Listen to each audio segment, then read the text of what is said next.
home. Here I am in the snow again, and I love you guys. You're even dressed like Alaskans, you know, in your camo and your caps. You guys look so great, and it's so great to be here with you all. Thank you so much for being here for the right reason, and that's to support the next President of the United States of America, Donald J. Trump.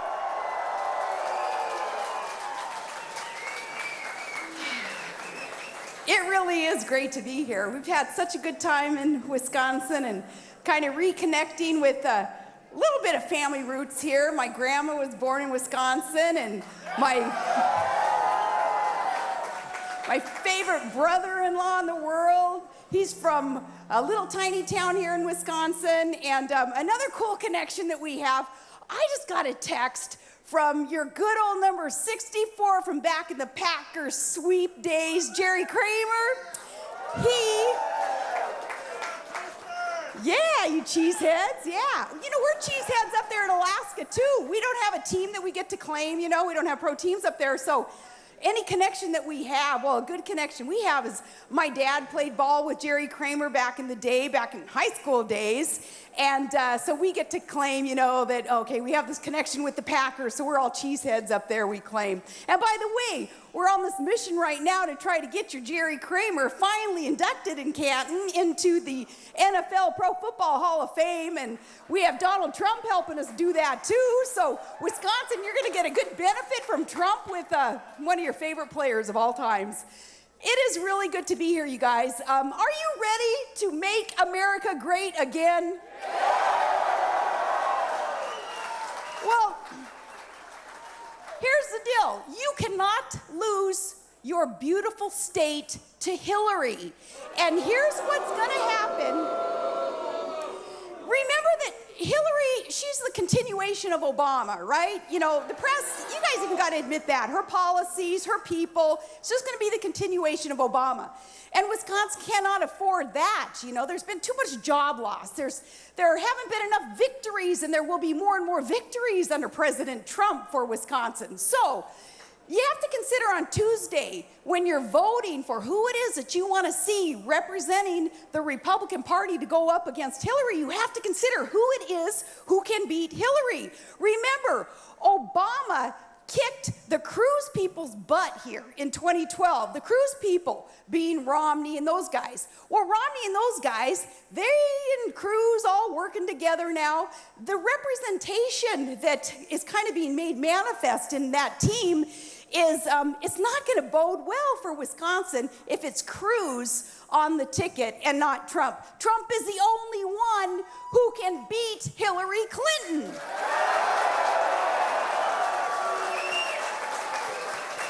But you know, because of the state of the media as it is today, sometimes you just don't get the accurate information that you need, do you? Sometimes sometimes, most of the time, things are twisted and turned, and Donald Trump's positions and policies aren't necessarily reported accurately. So let's do a little pop quiz for the sake of the media. Maybe if you guys yell out the answer, then maybe the media will listen to you all, and they can, with respect for you, they will be able to report accurately the answer to these simple questions. Okay, Wisconsin.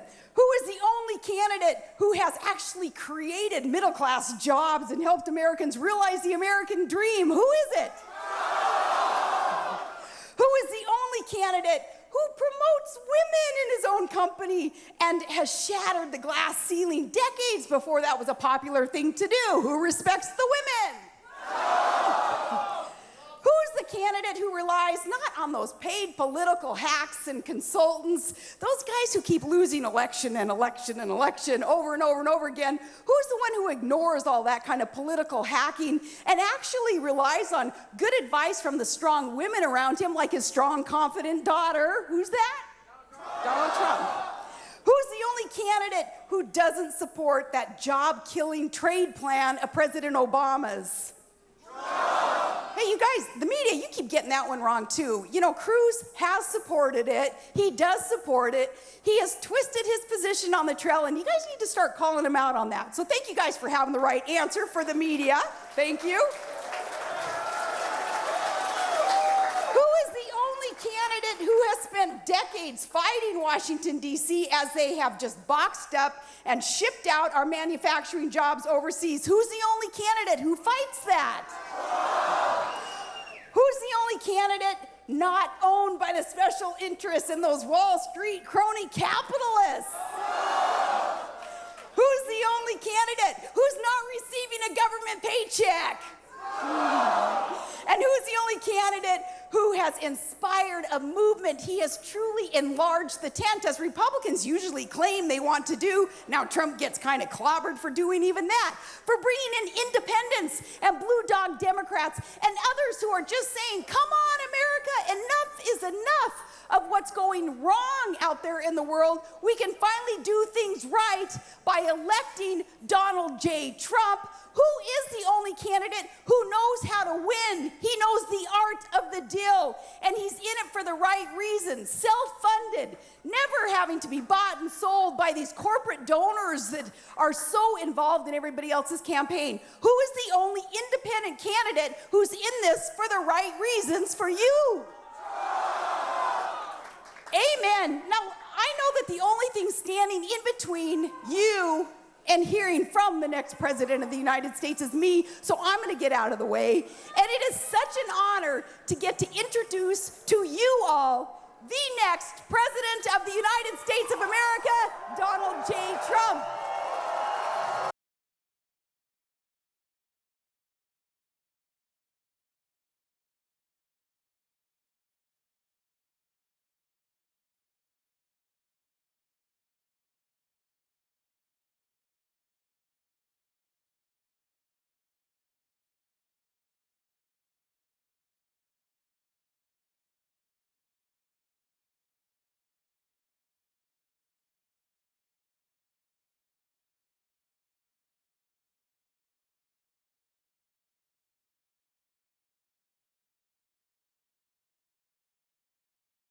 Thank you so much, everybody. And Sarah, thank you very much. Is she great? How good is she? She's a special. There's a lot of people here. Thank you very much, Sarah. We landed, that snow was pouring in. It was so beautiful. In fact, I thought we were landing in Alaska. I was going to tell Sarah, we've got you home in Alaska. This is beautiful. And I want to thank everybody. Such an incredible turnout. We've had really amazing turnouts, and we're doing so well, and we're so proud of it. And we love Wisconsin. It's a special place, and I think we're going to do really well. I think we're going to do really well.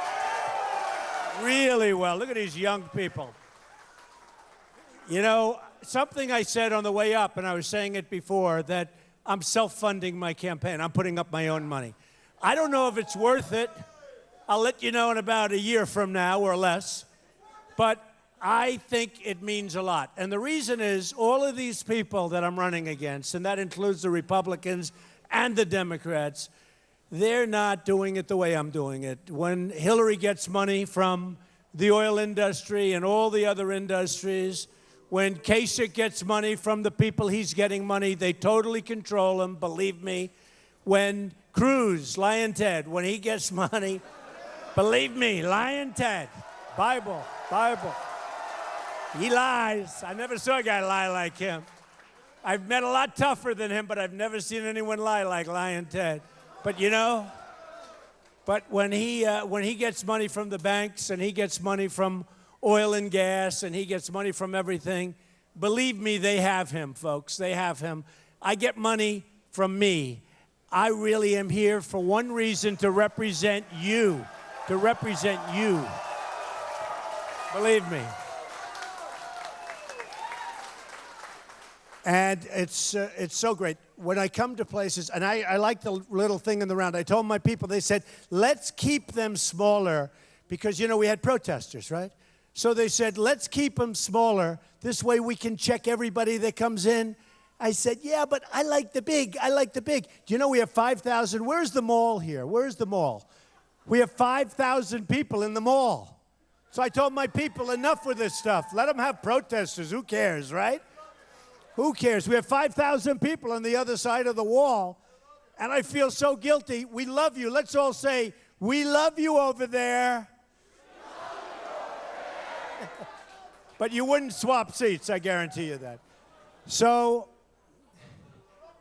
and I hope you can hear well back there. Can you hear well? Everybody? Good, thank you. And can the mall hear well? Let's see if we can hear them. Can the mall hear well? I think they can hear well. I hope they can. Anyway, this is amazing. So look, I'm doing this to make America great again. That's our theme, all these hats. Look at all these hats. But we're doing this. We're doing this to make, look at that guy, stand up. Look at this guy. Do I look like that? Can you believe it? Can you believe? Look at that. All right. Well, I think it looks great. I like it. Good job. But you know, it's a simple, it is. It's a simple, beautiful theme. Make America great again. We have so many problems. We're doing so poorly, far worse than you understand. And in Wisconsin, you know, I know the numbers. The governor gave me a plaque a year ago when he thought I liked him, and I do. He's a nice person. He came up to my office. He gave me a plaque. I bet he wished he had that one to do over again, right? I think I'll have to show that plaque before I leave, right? I keep saying, no, let's not bring it. I should have brought it for this group, but I'll do it somewhere before the time I leave. I'm going to be here right till the end. We're going to be here right till election, and I think it's going to be an amazing couple of days. And I can tell you, I think we're going to win. I really do. I think we're going to win.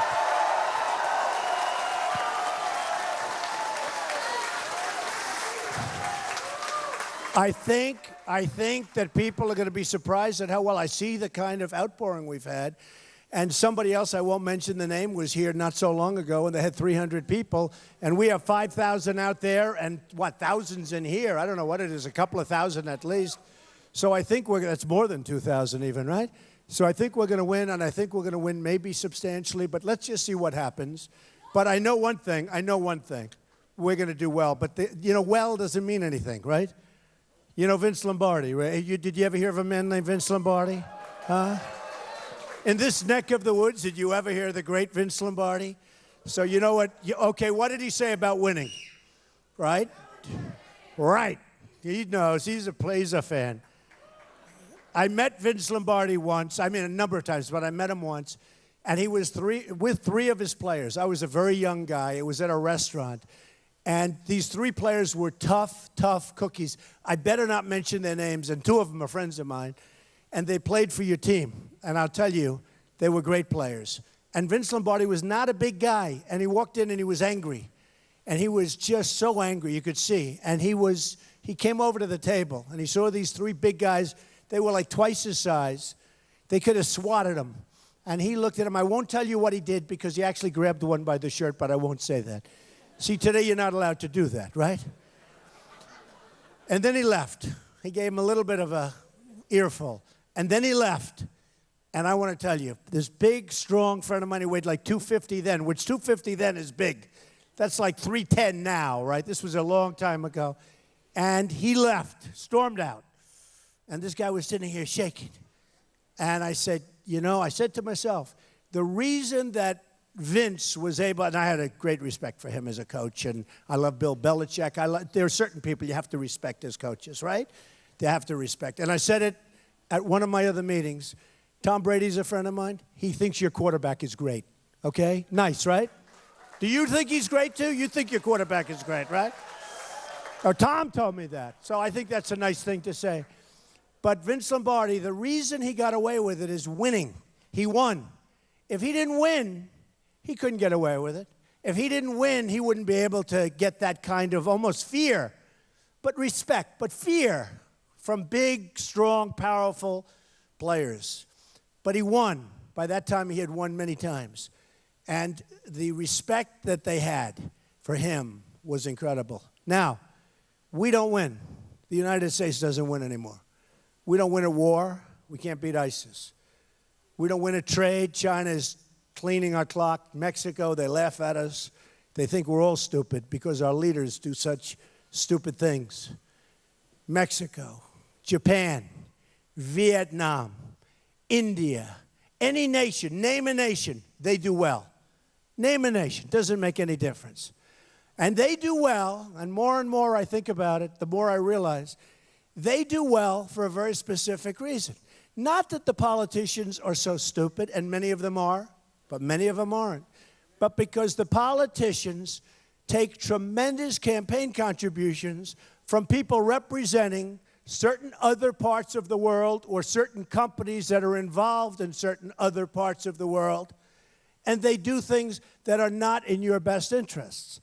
So when I say I'm self-funding, I don't take money. I have turned down more money, I'll bet, that any human being has ever turned down for a political run. I mean, it has to be. Because frankly, everybody takes money.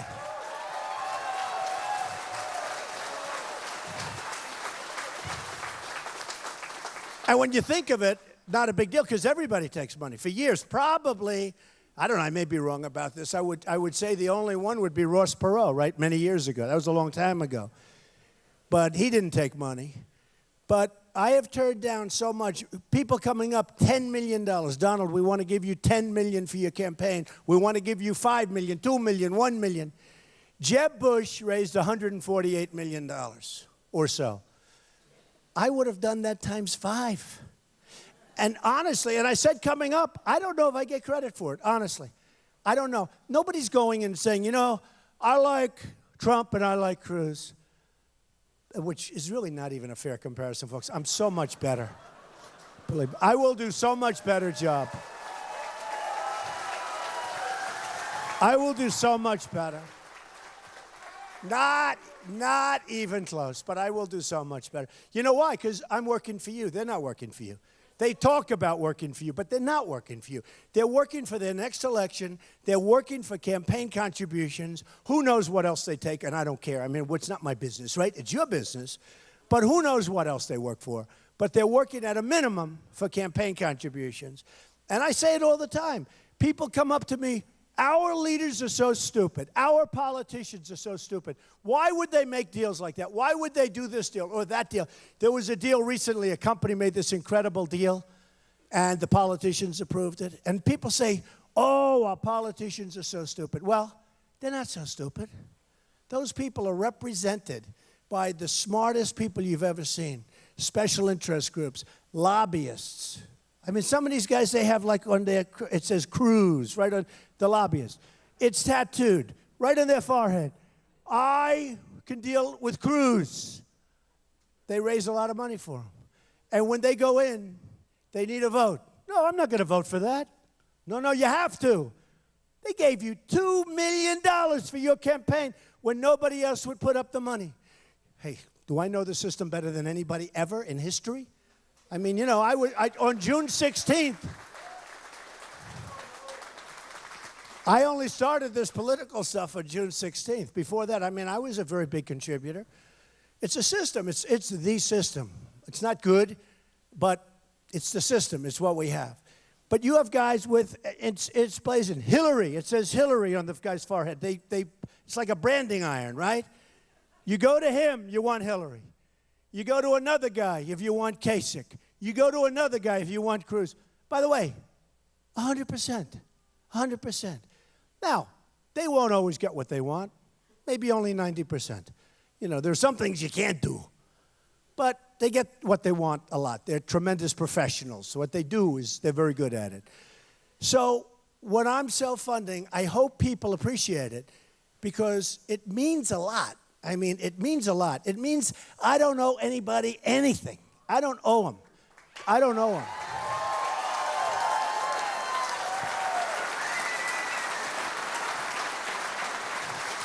And I said on the way up, you know, so far I've invested $35 million, maybe 40, I don't know, something like that. My money. My money. And you know what? It has no impact on me, which is lucky. I built a great company. By the way, you saw I filed.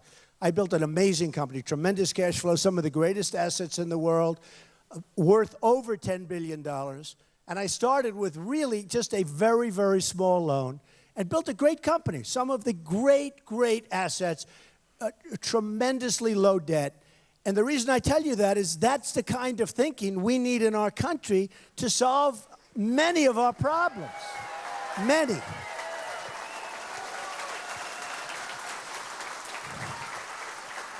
Because, folks, and they have all those cameras back there, we are right now sitting on a bubble that's going to explode, and it's going to be a real bad situation. And we better get rid of the debt, and we better straighten ourselves out, because we have debt on debt on debt.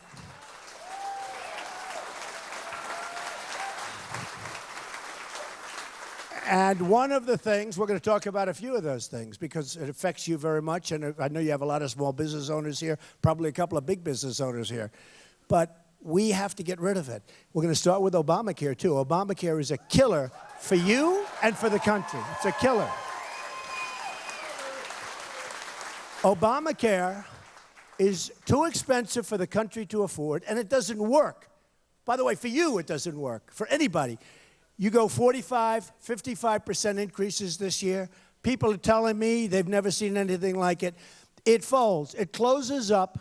Obamacare in the year 17 will close up. We can't make it. So when you have it, just remember it's no good anyway. But we'll terminate it far before that, and we will end up with a great, great health care plan that will cost you less money and be much, much better.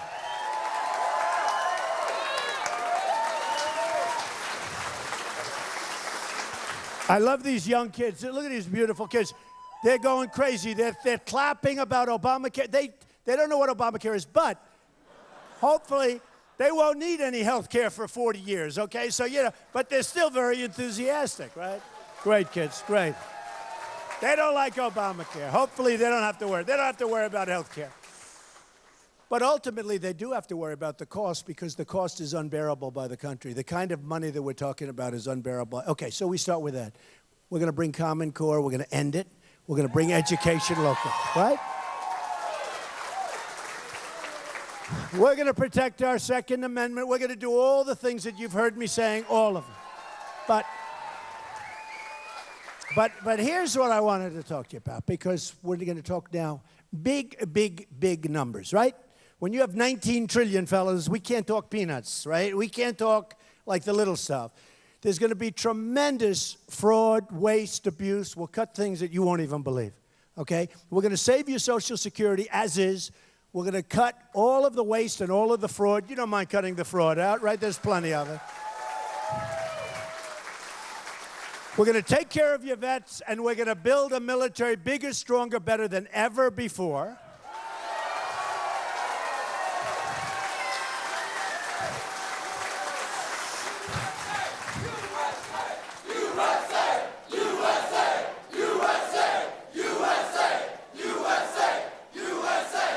Beautiful. Great. Isn't that great? When you see young people like that, that's so great. Oh, they're going to be very successful. Don't forget, they're after our jobs pretty soon. Hey, the problem is we're losing all our jobs. They have no choice. They have to take it away from us. That's all right. You'll treat us nicely, though, right? You'll treat us. That's the next Trump. Bigger and better than Trump. Not even a contest. All right. Good luck, kids. We think it's fantastic. What about the one in the middle? You going to be the most successful of them all? Beautiful. Great. Great job. That's what we love to see. That's what we're fighting for. My daughter Ivanka just had a beautiful son.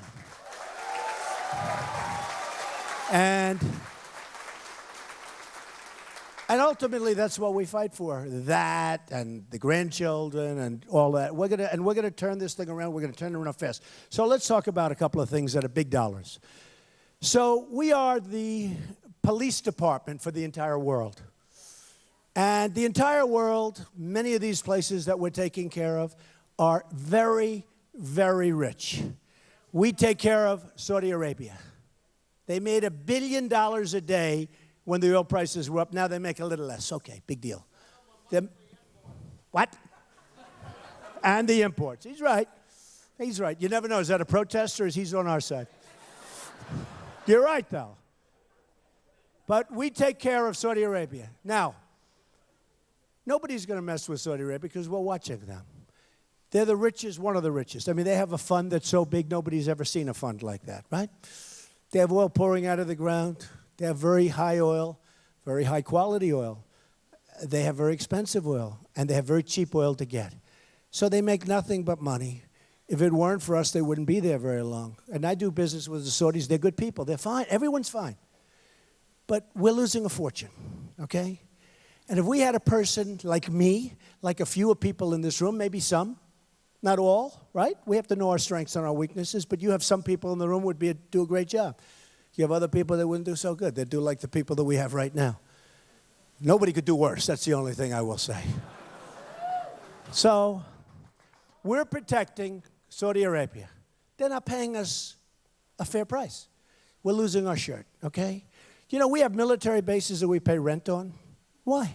Why are we paying rent? We're protecting and we're renting land. We're paying. Why are we paying rent? Why do we have any rent?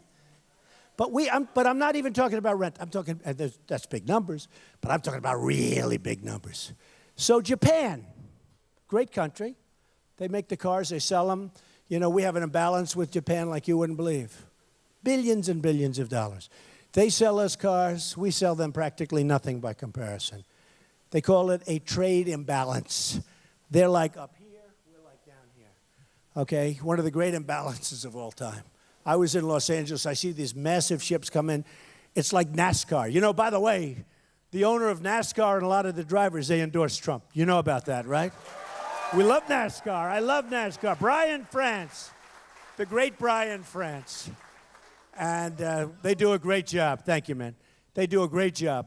But they endorse. Brian came up. He said, I want to endorse you for president. I said, boy, that's cool. And he did it like in North Carolina. Good place to endorse, right? North or south. And it wouldn't be bad up here either, but we have it. And we have so many, not only Sarah. We have Jerry Falwell Jr. from Liberty University. We have Joe from Arizona, Sheriff Joe. How about Sheriff Joe? Okay. Chris Christie has been fantastic. He's been great. We have Dr. Ben Carson, who has been amazing. Been amazing. What a great guy. And we have so many others. See, Congressman now, Senator Jeff Sessions, one of the most respected people in the United States Senate, who Cruz thought he had. Cruz kept talking about Sessions, and, you know, he'd say, Sessions, Senator Sessions.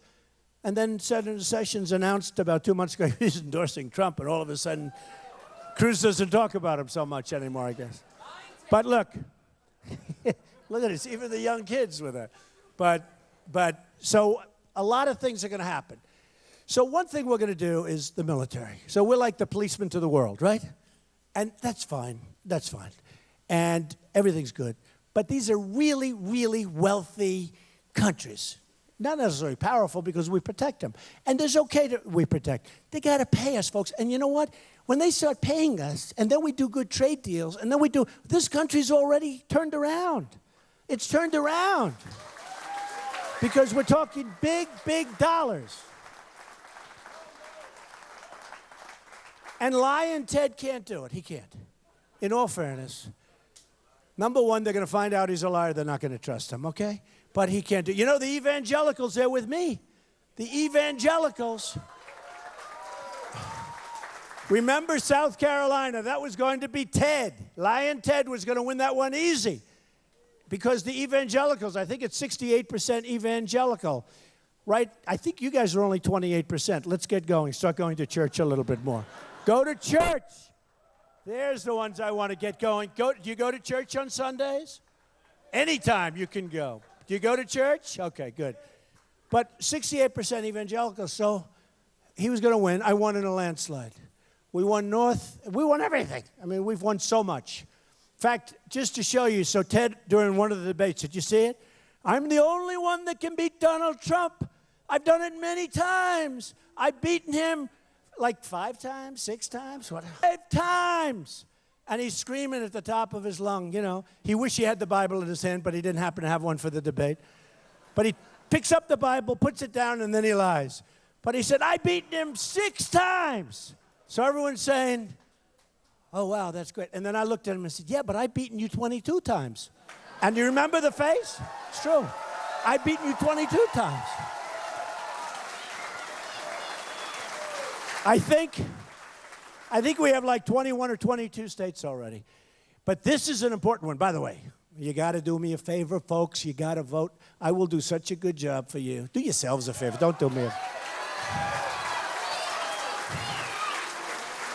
You're probably doing me a favor if you don't vote for me. I'll go home, I'll relax. So many people have asked me the question. This morning I was interviewed by a very good radio guy, not the whack job that interviewed me. His name is Sykes, and a couple of them.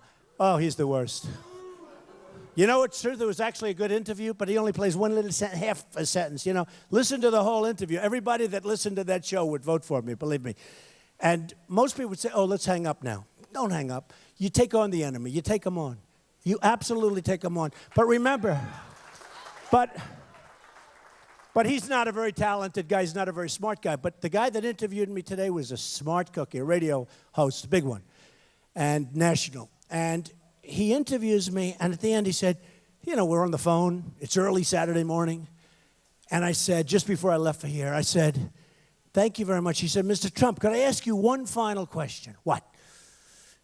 You're worth a fortune. You have a beautiful family. You can do anything you want.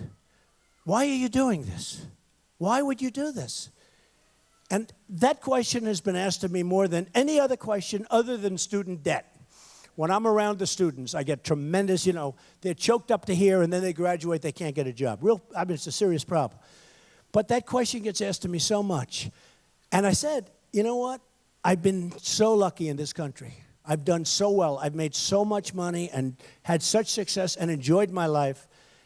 And I have hopefully some really good years left. And I want to give back to the country. I just want to give something back. That's all it is. That's all it is.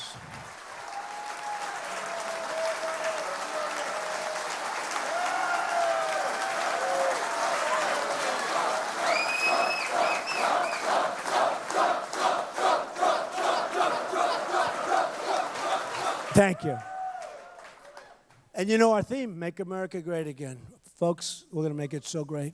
But here's what I want to explain. We always have a problem. It's a problem in translation because the press is so totally dishonest. I mean, you have no idea. No, you have no idea. It's amazing how smart the people are. He said, you got that right.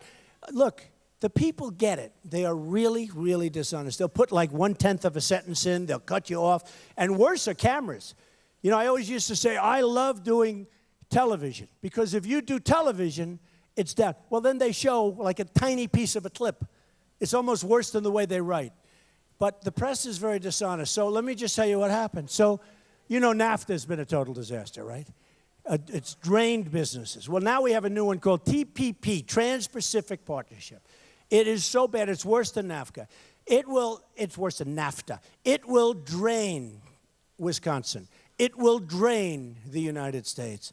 We're doing it with various countries all put together, a 7,000-page document that I almost guarantee you nobody in our country has ever read, and those countries from Asia mostly are all, every word is like studied and analyzed, and we just sign it. First of all, we shouldn't sign with 12 countries. We should sign 1, 2, 3, 4, and we reward the good countries. This way the bad countries come in and they take advantage of the good countries. It's too complicated. It's a stupid deal. Ted Cruz is totally in favor of it because people want him to be in favor of it. Kasich, who voted for NAFTA, is in favor of it because people say, you're going to vote for that deal, you're in favor of it, because they support him and he has no choice. And that deal is a horrible deal.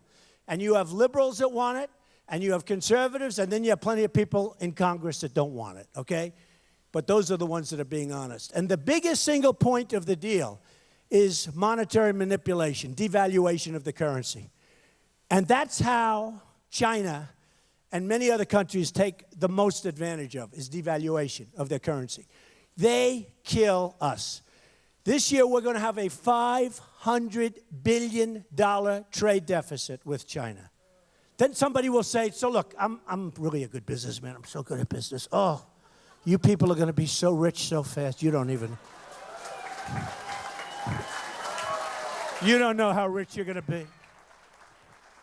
You're going to go from a debtor nation, it's going to... You're going to say, wow, what happened? But look, you have Ted Cruz that refused to approve any language on devaluation. Any language on monetary manipulation. That's where they beat us, folks. They devalue their currency so much, and then we see our dollar holding and going up. They want our dollar to go up. It sounds good. But in the meantime, Komatsu is killing Caterpillar. In the meantime, China, look what they're doing. They're draining our businesses. Look at what's going on, and look at what's going on with Mexico.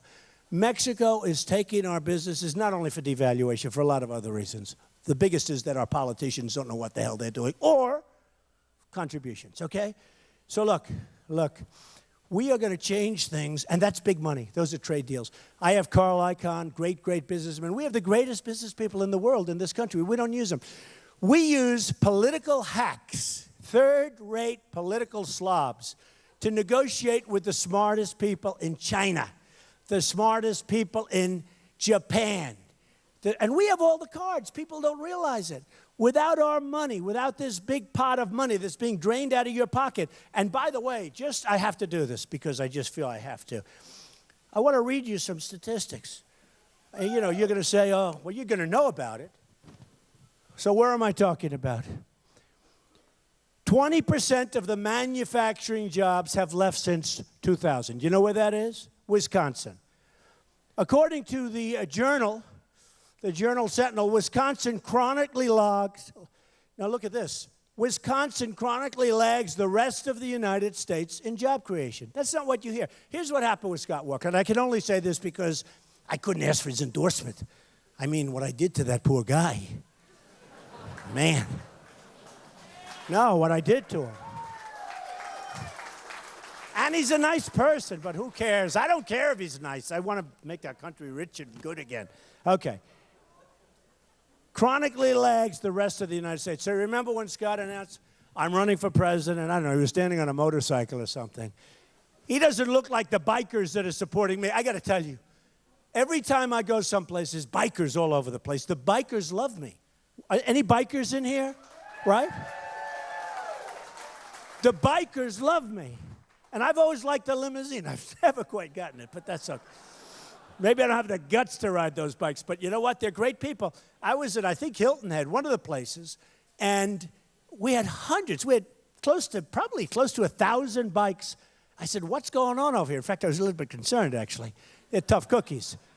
And they were out there waiting for me. I was making a speech to a great group. I won the state big. It was incredible. But had to be 1,000 bikes, mostly Harleys, in all fairness. We love Harley. I love Harley, right? And I buy Warsaw windows. Does anybody know Warsaw? Warsaw, Wisconsin, right? One of the great windows of the world. You know, I'm really good at that stuff. I'm building on Pennsylvania Avenue, the big hotel. I got it. Everybody wanted it. I got it in the Obama administration. We're building one of the great hotels of the world.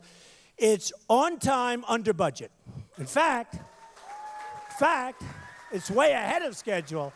And it's under budget. So you don't hear that too often. You ever hear these projects that we have in this country? Yes, that's a 3,000% cost overrun. 3,000%. Do you think those people building are making a couple of bucks, folks? You think they're making a couple of dollars? But Warsaw Windows, I did 40 Wall Street using Warsaw Windows. Great company. Say hello to Warsaw Windows for me, okay? Say hello. It's a great window. Actually, truthfully, it's one of the best windows made anywhere in the world, so it's good. Warsaw. I saw Warsaw. I said, oh, wait, I wonder, that's probably where they make the windows, because I order a lot of them, and they come. But we did a whole building, 40 Wall Street, a big 72-story building, using, I think, 3,500 Warsaw windows. That's a lot of windows, right? Anyway. And there are no leaks. We have no leaks.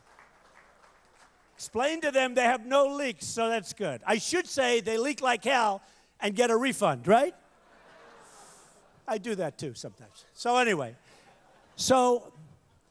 we have to make our country so strong, and the way we do it is with the big stuff. But when you look at your area, Wisconsin has to keep wages depressed in order to hold jobs. That's because of foreign competition. That's good, that's fine. It's no good for you.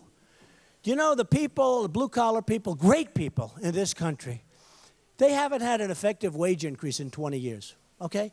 And then people wonder why I have a room filled like this. And you have another candidate that just left here. You know that. They had like 300 people. But why do we have a room with thousands of people and thousands of people outside listening to a speaker? Because people are angry and they're disgusted at what's going on. So we have thousands right now. We have people all over this country that are working hard, and a lot of people are getting part-time jobs. They never had a part-time job in their life. But because of Obamacare, it makes sense for the company to make everything part-time for reporting requirements. So you can't do it. It's terrible. Then job growth is coming from largely from the healthcare jobs, the new jobs, which are very, very low-paying jobs, about $525 a week. That's not good. Then wages in manufacturing is stalled. Oh, man, that's terrible. I just got this. Wages in manufacturing is stalled. Low wage, we're like a low-wage nation in Wisconsin, okay? And I've heard this. Household income has had a major decline. This is Wisconsin. By the way, this is largely the country, just so you understand. Large decline in household income, and that took place since the year 2000. So since the year 2000, you've had a decline. Now, and Wisconsin's just in the middle of the pack. So, and I only say that because you have a governor that endorsed him, and people like the governor, so do I. So he gave me a plaque. I think I gave him $50,000 or $100,000. You know why? Because he was he was fighting. When I said, give him some money, call me up. What the hell difference does it make? If I didn't run against him, here's the case. I think I gave him $50,000 or $100,000, and he ran. Now, let's say I didn't run against him, okay? And let's say I wanted something in Wisconsin. And I call him up. Governor, how you doing, Governor? Remember me? I gave you $100,000 a couple of years ago when you called. Listen, just out of curiosity, I want to build something in Wisconsin. Do you think he'd be happy about it? I think so, right? But that's the way. I mean, I don't know if it's good. I don't know if it's bad. But believe me, it's wrong because it's wrong for the people. That's why when you see people haven't had an increase in wages countrywide, nationwide, the blue collars, they haven't. Now, Wall Street's doing fine. I know the Wall Street guys so well.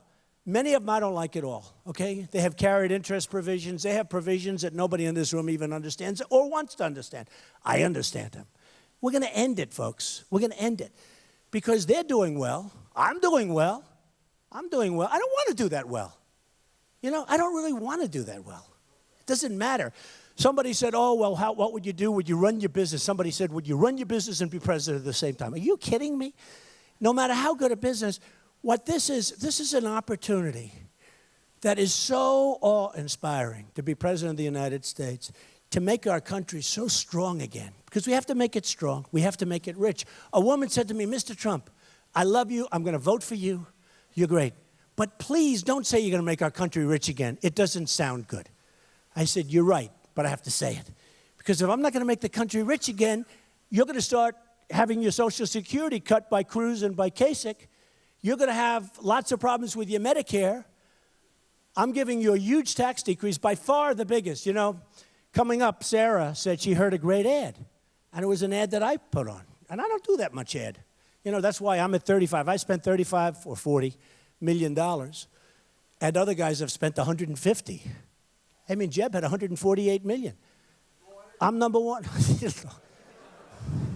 Will anybody ever forgive me for that term? That term is a killer. There's a lot of terms I made up. Isn't it nice? I've had 17. I'm down now to the 2 leftovers. Think of it. I've had 17. 17 people. And now we're down to 2. Isn't it nice when you think of it? Wouldn't it be nice?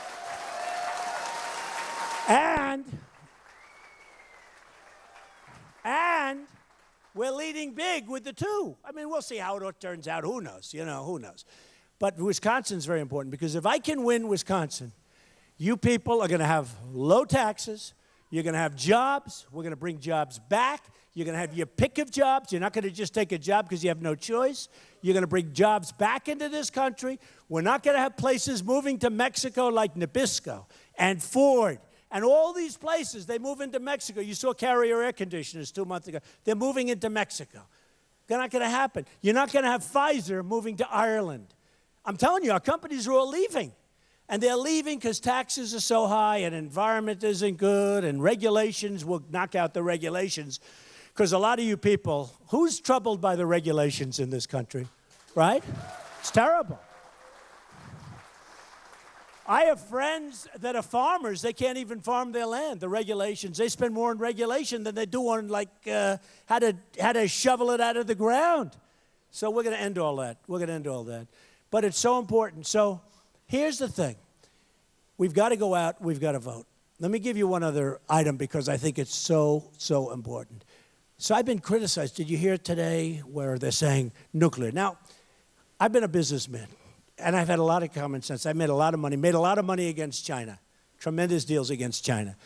They can be beaten, folks. They can be beaten. I'm talking on trade. They can be beaten. They're fine. I like China. I love the people. They can't believe what they get away with. Do you know the richest people in China, friends of mine, they say, Donald, we can't believe what we get away with. Now, they said that before they knew I was running for president. Now they say, I never said that. But they said it. They can't believe it. But I'll tell you, big league. They said today, coming up, I'm watching television, and I'm saying, wow, isn't that terrible? They were talking about nuclear in my statement. Japan should have nuclear. That's what I said, supposedly. I didn't say that. The question was asked to me on television recently by a very good announcer, very good guy. He said, what about NATO, right? Now, in all fairness, I've been an entrepreneur, really good entrepreneur, but for a long time. Nobody ever talked to me about NATO. Nobody ever talked to me about many of the things we talk about now.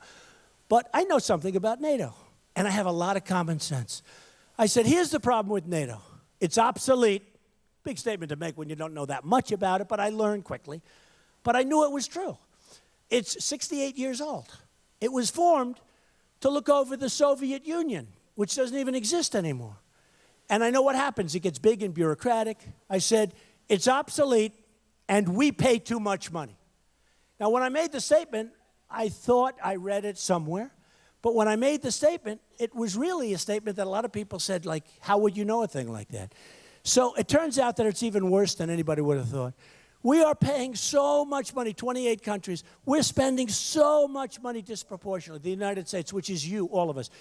We're not talking about small money, folks. We're talking about serious, serious money, okay? We're not only taking care of Germany, we're not only taking care of Japan, this, that, and so many, but NATO, many countries, and they're not paying their bills. And why should they? Because nobody asks them to pay. I'm going to say, pay up. You got to pay up. One of the early things I'm going to do and I'll do it nicely, I promise. I'll be nice. I'll be presidential. I'm going to be as presidential as I can be, and at the same time get the money, okay? You know, if you're too presidential,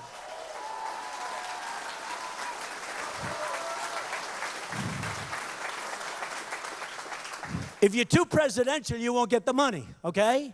You'll say hello to one of the countries, I won't use names, one of the countries that owes us, forget it. Would it be possible to pay the money that you owe? No, we can't do that. Oh, that's okay, whenever you get a chance. No. No. I'm like a really smart person. I could be the most presidential president. It'd be boring, but that's okay. But look, we're going to get these countries to pay, and not only to pay, but to pay all the money they owe us for many years. We've been carrying these countries. Many of them are rich countries. Some aren't, but many of them have the money to pay. And then you say to yourself, what are we getting out of it? Now, you look at the Ukraine. I have friends in the Ukraine. It's great. They're great people. But we're always the ones fighting for the Ukraine. You never hear Germany and these other countries that surround. You know, you have countries, they surround the Ukraine. Do you ever hear them complaining? They don't complain. We want to get in World War III. You know, we're going to fight over the Ukraine. And you have the people that are the neighbors. I don't think they care, or they don't care much. But here's the thing. When I talk about armament and when I talk about protection and when I talk about the military, all of these countries, which is much of the world, that we're taking care of, they have to pay. And I don't want to be like a greedy person, but we're losing a fortune everywhere. We take care of South Korea. We have 28,000 soldiers on the line between North and South, the maniac. We have 28,000 soldiers on the line.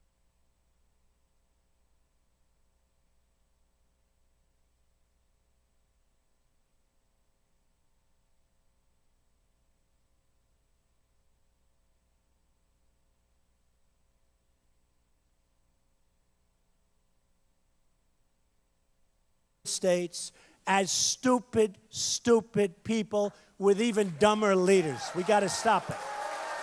We've got to stop it.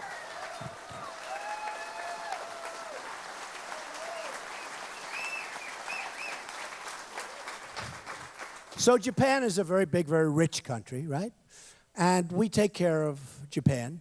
And Germany, I mean, with the Mercedes and the this and the that, they're fantastic. It's a juggernaut. It's a phenomenal, powerful, rich country.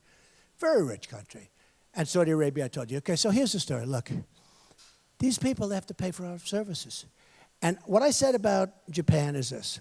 We're protecting Japan from many countries, but we're protecting Japan from North Korea. And he's always talking about Japan, Japan, Japan. We protect them. We get a tiny fraction of what we should be getting. But we're protecting Japan. So I said something to the effect that I would see Japan with great respect. I get along great with Japanese. I have Japanese friends. They're great people. With great respect. You know, believe it or not, I'm a unifier. Nobody's going to think that. You will in 4 years. You'll say, that guy turned out to be a great unifier. Maybe 8 years would even be better, okay? But you'll start saying it in 2 years. You'll start saying it in 2 years. Believe me, you'll see a big difference. Because right now, we are a great divide. Right now, we have a man who's a great divider as our president, okay? He's a great divider. So I would say to Japan, you got to help us out. We want to help you. And I would rather have them not arm. But I'm not going to continue to lose this tremendous amount of money. And frankly, the case could be made that let them protect themselves against North Korea. They'd probably wipe them out pretty quick. And if they fight, you know what? That would be a terrible thing. Terrible. Good luck, folks. Enjoy yourself. If they fight, that would be terrible, right? But if they do, they do. But we can't be the policeman to the world and have $19 trillion in debt going up to $21 trillion, and we're sitting on a bubble and it's going to explode and we're going to all end up you know where, okay? Can't do it. So I said, I think very intelligently, because what did happen is after I made my statements about NATO, the next day, you saw it last week, Donald Trump wants to disband NATO. Right? Look, she's smiling. Isn't it true? Like I'm some kind of a dopey guy. I'm really smart. Really, really, really smart. I know what I'm doing. I know what I'm doing.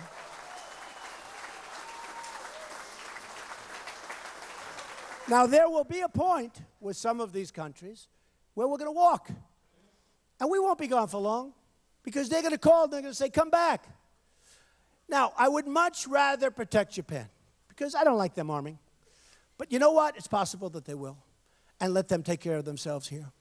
But probably more likely they'll pay us a lot more money. And we won't be losing all of the vast billions and billions and billions of dollars that we're losing right now. Just take a look at NATO. I was so right. And now people, these great experts, they've studied NATO for 30 years. And now they're saying, that was a brilliant suggestion. One guy was saying, wow, here's a guy studying NATO and he never thought of it. He said, you know, it is obsolete. And we do pay too much. They don't even think of it because they have a natural instinct for this. By the way, United Nations, same thing, smaller numbers. United Nations, believe me. Many other things. Many other things. Where do you ever see the United Nations?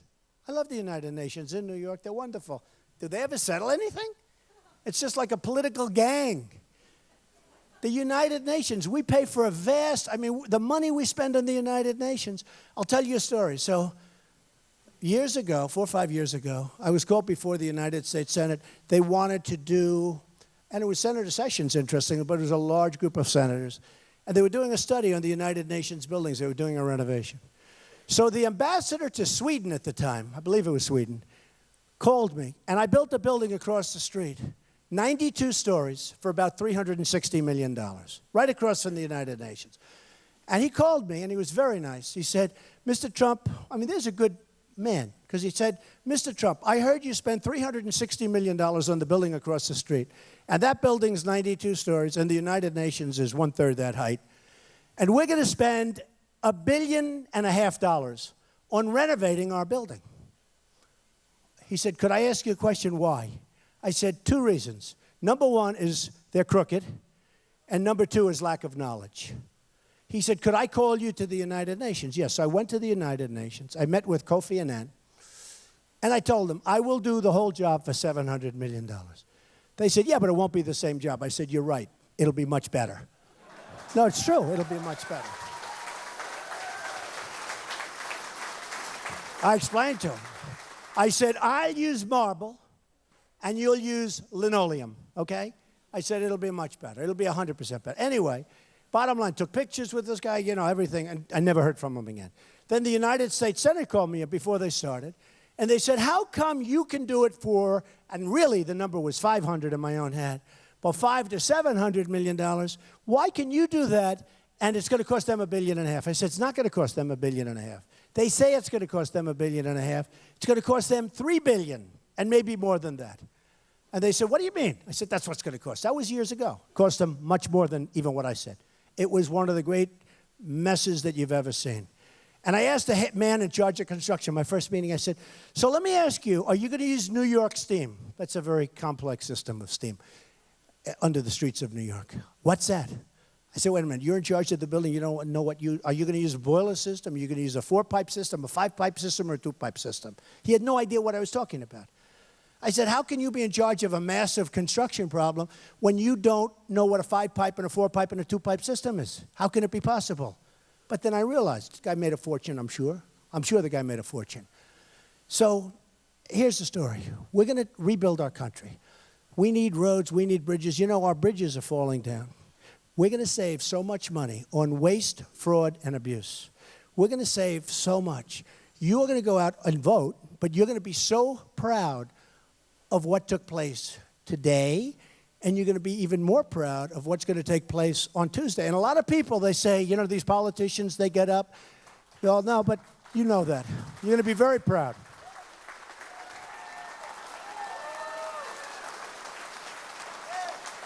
A lot of these politicians, they get up and they say, you're Americans. You're great, great people of our country. It doesn't matter whether you vote for me or whether you vote for my opponent. What's important is to get out and vote. I don't say that. I say, if you're going to vote for me, go vote. If you're going to vote for my opponent, don't bother, okay? All right? Don't bother. Don't bother. But, I do laugh, though, because I understand nature. I'm like a perch. I appreciate life. And we're all angry, but we're good people. And we're not really angry people, but we're angry about the way our country is being run. We love our country. It's being run by idiots. They have no idea what they're doing.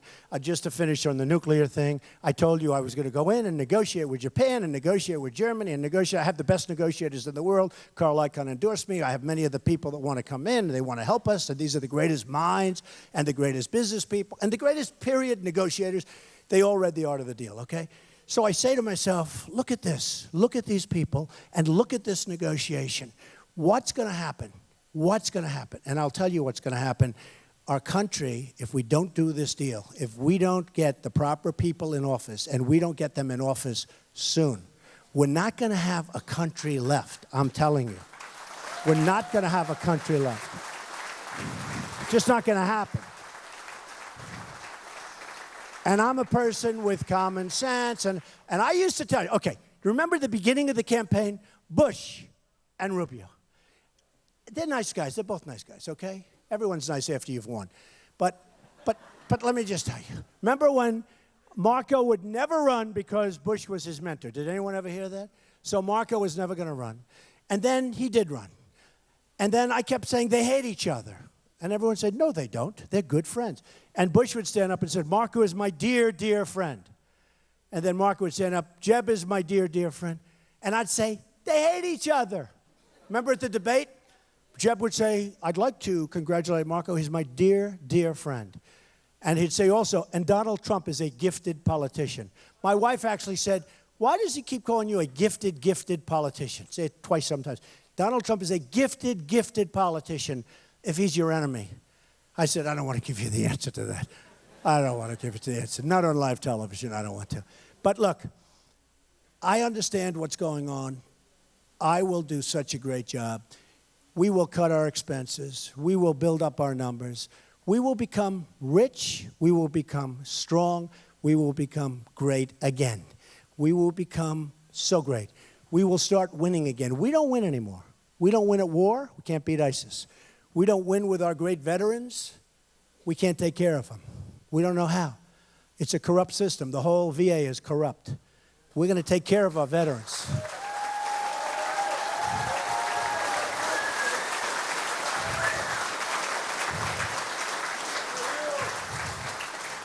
We're going to win with trade so big, we're going to have money pouring back in. We're going to have jobs pouring back into our country, folks.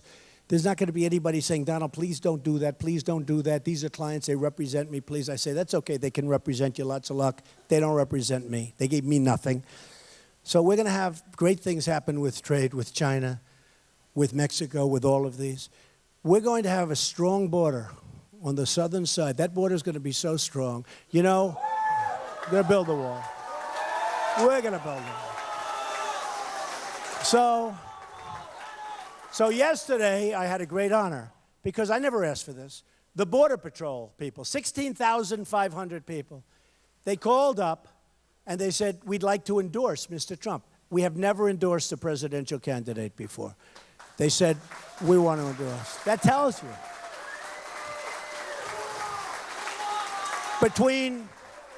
Between Sheriff Joe and the Border Patrol, we understand who's strong on that.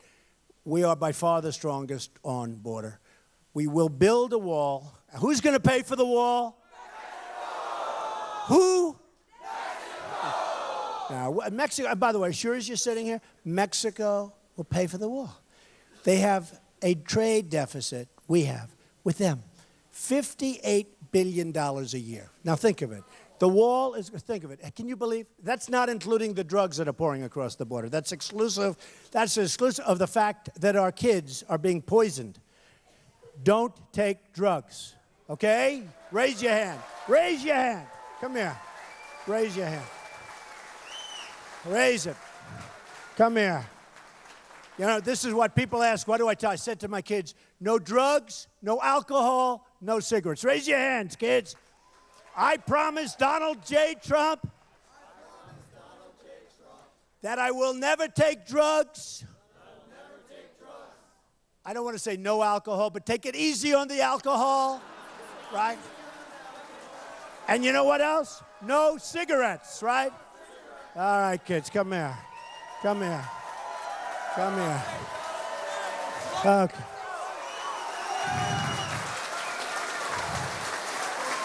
No, they're beautiful kids. But you know what happens? Once you get hooked on the alcohol or the drugs, it makes your life very hard. And the one thing I can tell you, if you don't ever take it, you'll never get hooked. You know? You'll never get hooked. So, that's good.